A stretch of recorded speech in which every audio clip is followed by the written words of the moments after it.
The Executor-class Star Dreadnought, also known as the Executor-class Super Star Destroyer, was one of the largest and most powerful warships in the Imperial fleet and the galaxy.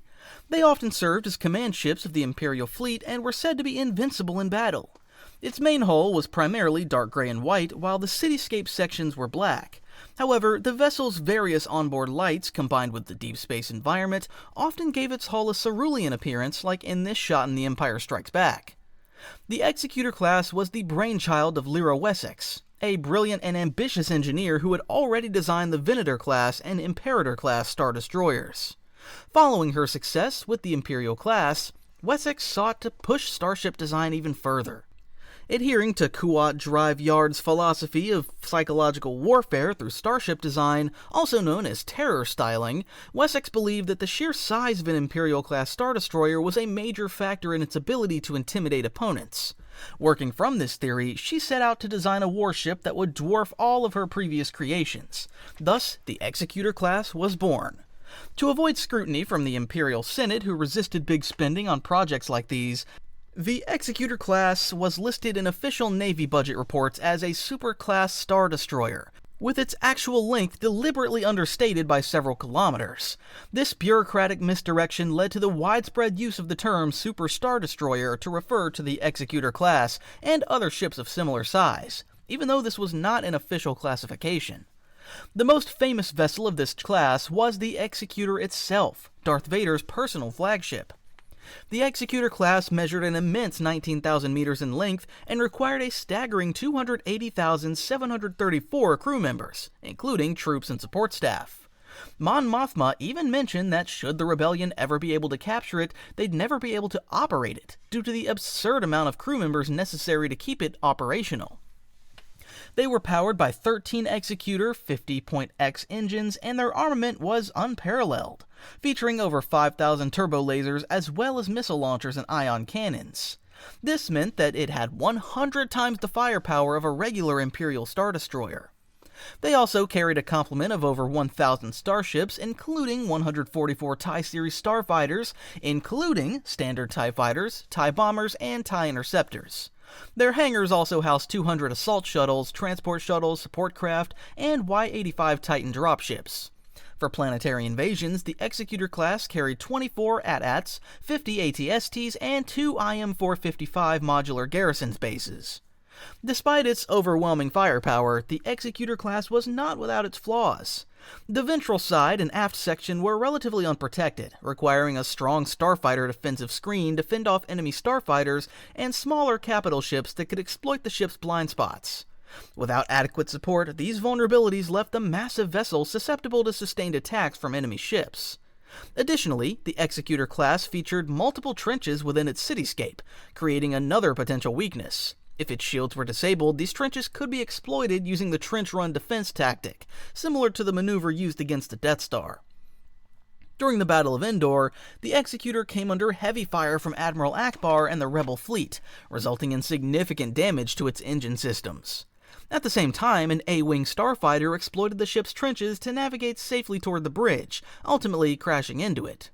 With its command structure crippled and engine compromised, the massive Dreadnought was caught in the Death Star's gravitational pull, dragging it into the battle station, where it was completely destroyed, bringing an end to the reign of the once invincible warship. According to Rebel Alliance intelligence, at least a dozen Executor-class Star Dreadnoughts were constructed, including the Executor, Lusankya, Annihilator, Arbitrator, Eclipse, and Ravager. However, due to Imperial secrecy, the true number remained unknown. The Lusankya fell into the hands of the New Republic. The Ravager is the Super Star Destroyer we see being destroyed in the Disney canon storyline in the Battle of Jakku, and it's the ship we see the Falcon flying through during The Force Awakens. It can also be seen crashing into Jakku in the 2015 DICE Battlefront, which looks truly spectacular.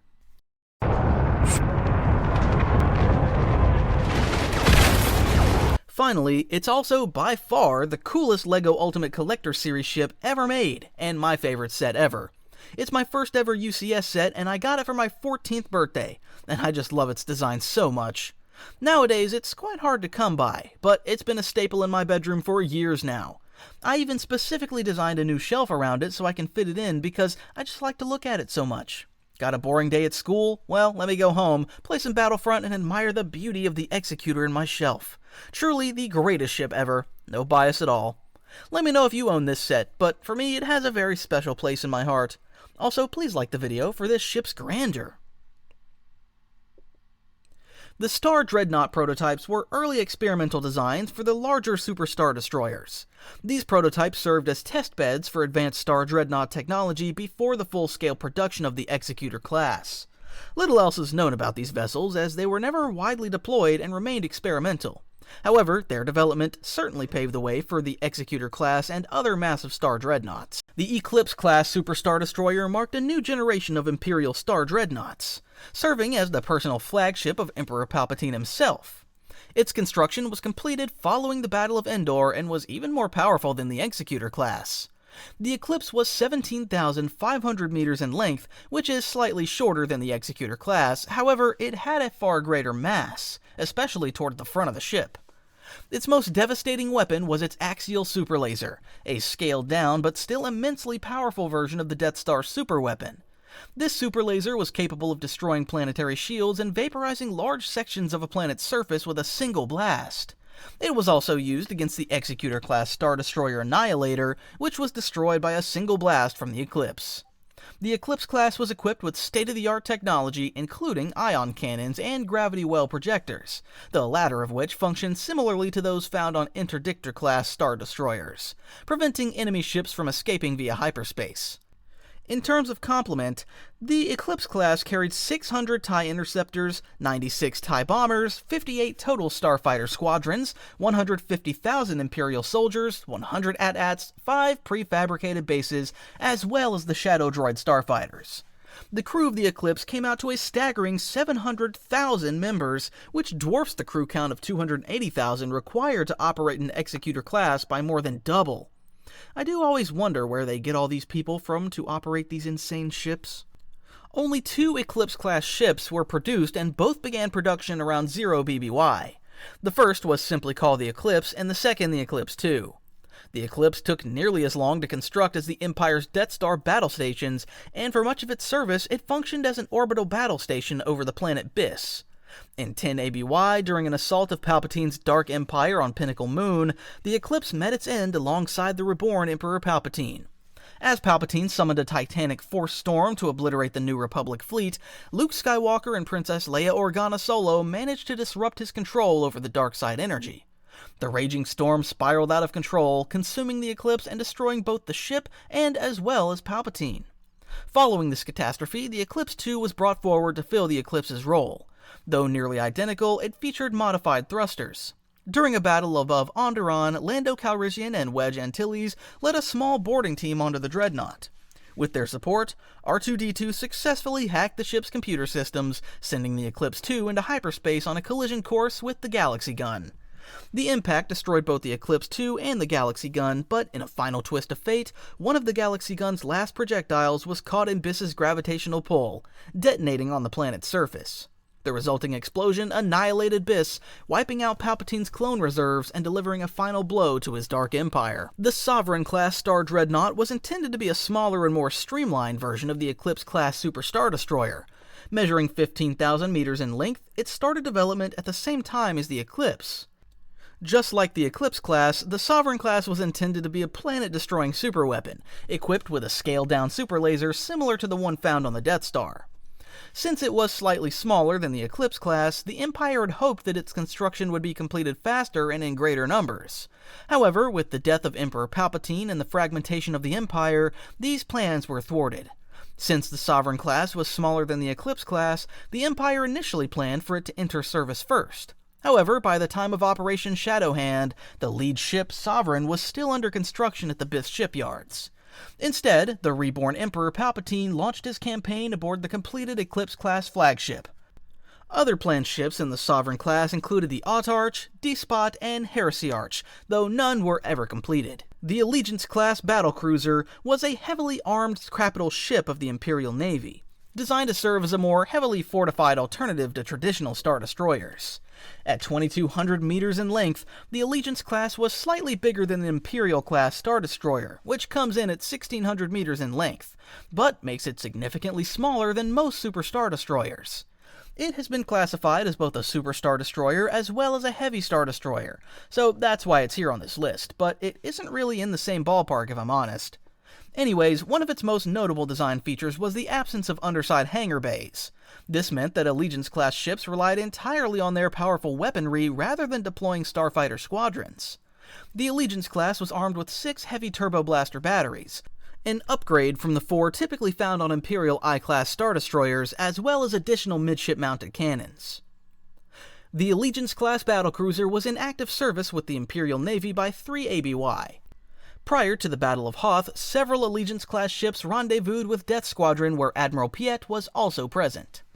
Throughout its operational lifespan, the Allegiance class was tasked with a variety of roles like escort duty for larger command ships, ensuring their protection in fleet formations, and patrolling the Beshkek system around the planet Biss, the Palpatine's secretive Dark Empire throne world.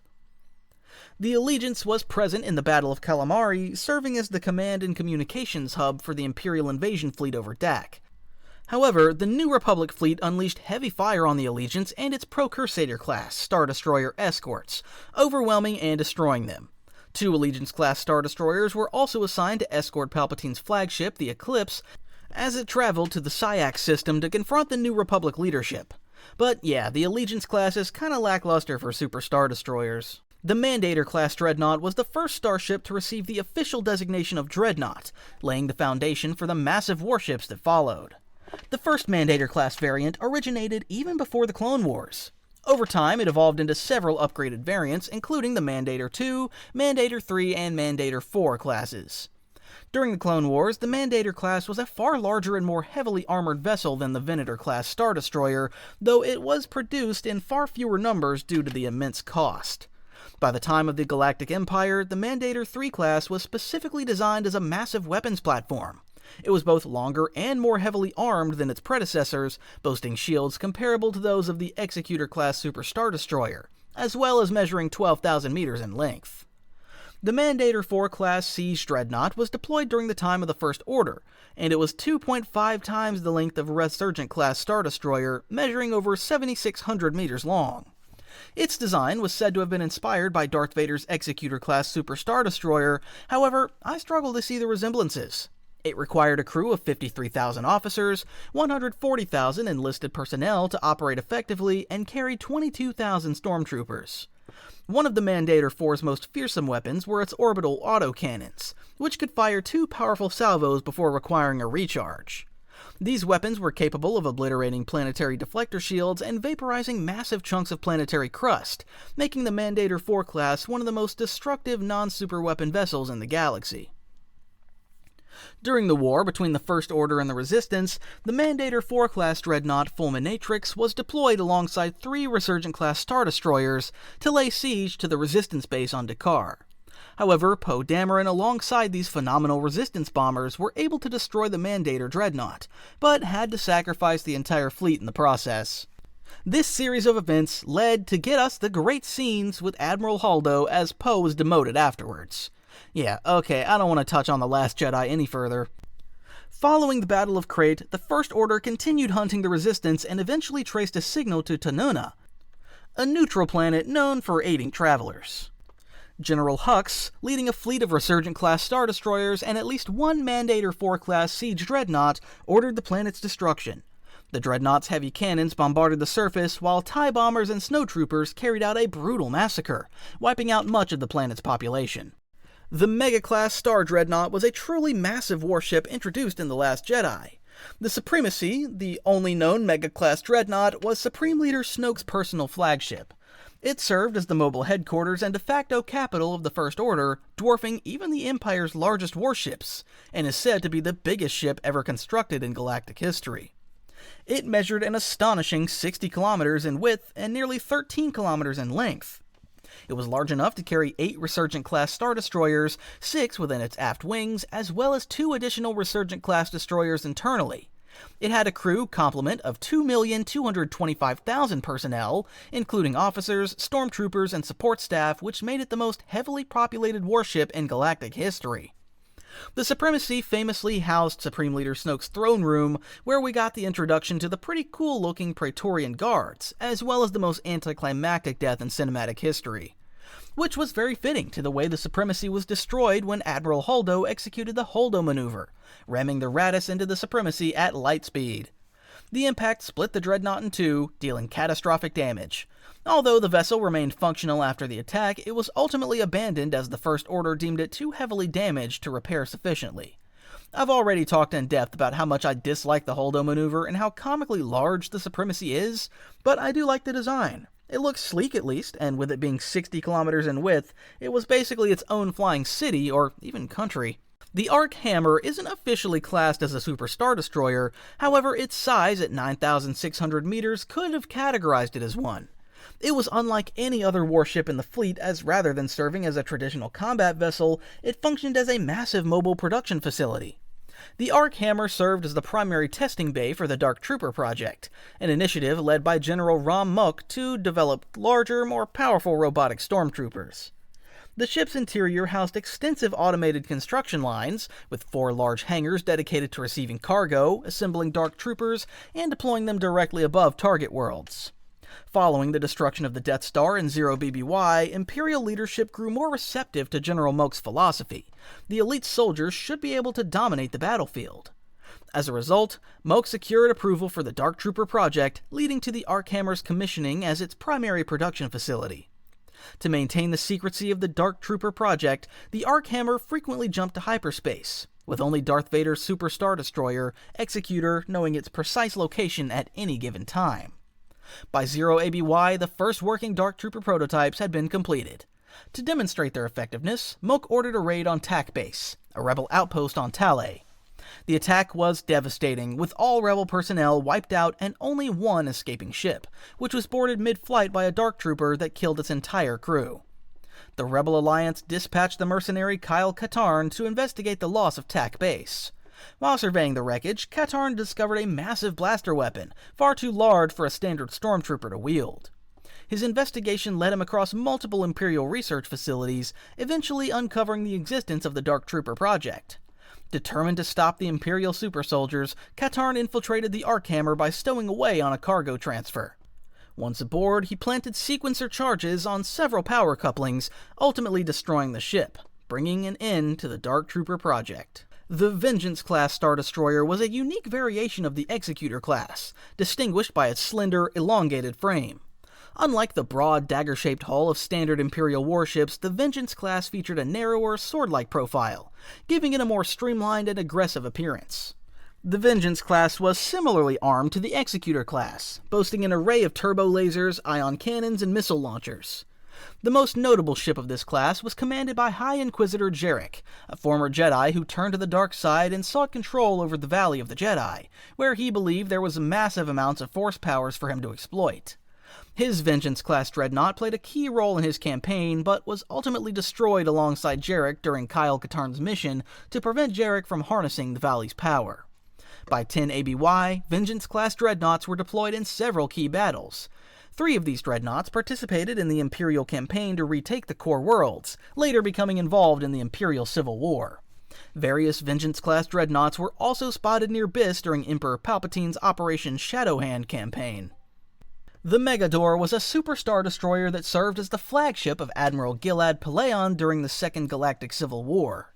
Unlike other Imperial Super Star Destroyers, the Megador featured a unique armament of 16 engines and an unprecedented number of turbo blaster batteries, making it one of the most heavily armed warships of its time. During the Swarm War, Pellaeon commanded the Galactic Alliance Defense Force from aboard the Megador. The Megador played a significant role in several major engagements throughout the Swarm Wars. Following the Swarm War, the Megador hosted treaty negotiations between the Galactic Alliance and the Chiss Ascendancy. It was also aboard the Megador that Luke Skywalker announced the Jedi Order's withdrawal from the Galactic Alliance government, revealing his plan to establish an independent Jedi Council to oversee the new Jedi Order. Due to its presence only in Star Wars novels, detailed specifications as well as pictures of the megador remain limited, but it was regarded as one of the most formidable dreadnoughts in the galaxy during its era. The Aradia, like all Super Star Destroyers, was a wedge-shaped starship spanning several kilometers in length. Unlike all other Super Star Destroyers on this list, it wasn't controlled by the Empire, but rather was captured by the Yevithans and the Duscan League. It was equipped with a covert slave circuit system, allowing it to be remotely controlled by overriding its onboard controls. This system linked the Aradia to other Imperial ships captured by the Yevithans, enabling coordinated fleet maneuvers at the push of a command. During a mission to Coruscant, the Aradia, alongside the Pride of Yevitha and 7 other Imperial vessels, were recaptured by Imperial personnel. After reaching the deep core, however, the Aradia was seemingly abandoned by the Imperial forces. The Yevithans then recovered the vessel, decommissioned it, and transported it to N'Zoth, where it was landed and preserved. The warship was maintained as a symbol of inspiration for future Yevithans. One of its cargo bays was repurposed into a trophy room, turning the ship into a museum. It housed various artifacts, including a pair of Jedi lightsabers and the Eye of Death, a legendary green gemstone. According to Yevithan claims, these treasures were sieged during the Yevithan Purge. And that's it for all the Dreadnoughts in the galaxy. Please like the video and subscribe.